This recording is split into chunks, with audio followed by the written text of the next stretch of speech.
అడిగాయే.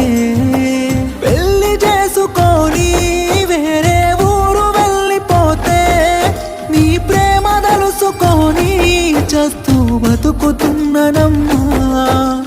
మందు దాగుకుంటా నిన్నే మరిచిపోదామంటే ఆ మందు దాగినంటే మస్తు గుర్తుకొస్తవమ్మా.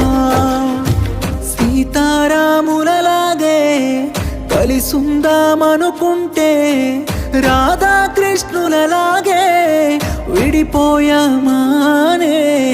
కలిసుంటే బాగుండేదమ్మా. నువ్వు నేను విడిపోతామనుకోలేదమ్మా.